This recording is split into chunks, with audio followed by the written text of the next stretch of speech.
Polisi menyita serbuk dari rumah siswa berinisial FN terduga pelaku ledakan di SMAN 72 Jakarta pada Jumat, 7 November 2025.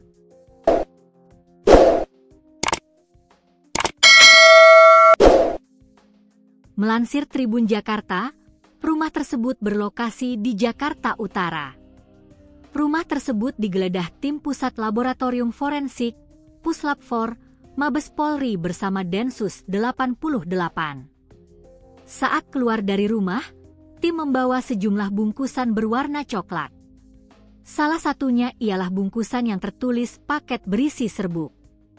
Ada juga beberapa bungkusan berwarna coklat lainnya yang juga berisi barang bukti dari dalam tempat tinggal FN yang dibawa tim Puslap 4 untuk diperiksa secara mendalam.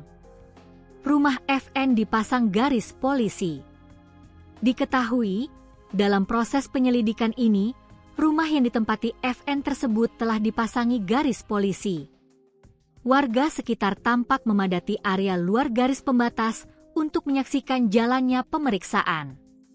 Hingga pukul 21.30 WIB, petugas masih melakukan penyisiran di bagian dalam rumah yang juga diketahui menjadi tempat usaha kuliner.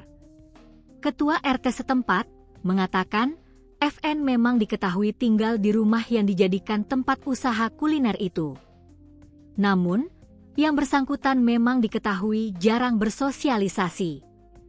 Kalau saya untuk anaknya sendiri tidak pernah lihat, karena informasinya di rumah itu jarang keluar, tidak pernah bersosialisasi dengan anak-anak sekitar, juga sama orang rumahnya juga kurang, antara pekerja di dalam rumah nggak pernah bersosialisasi, itu yang saya ketahui, ucapnya. Dani mengatakan, FN tinggal bersama orang tuanya di rumah itu sejak masih duduk di bangku sekolah dasar. Ketika beranjak SMP, FN masih sering membawa teman-temannya belajar di rumah itu. Namun, perilaku tertutup FN mulai terlihat ketika yang bersangkutan masuk SMA. Begitu pindah masuk SMA lebih tertutup, ucap dia.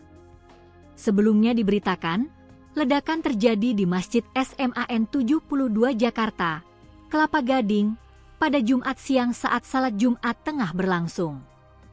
Ledakan tersebut menimbulkan kepanikan dan menyebabkan sedikitnya 54 orang yang terdiri dari pelajar dan staf sekolah mengalami luka-luka. FN, siswa kelas 12 SMAN 72 Jakarta, diduga menjadi pelaku di balik peristiwa tersebut. Dari keterangan sejumlah saksi, FN dikenal tertutup dan kerap menjadi korban perundungan di sekolah.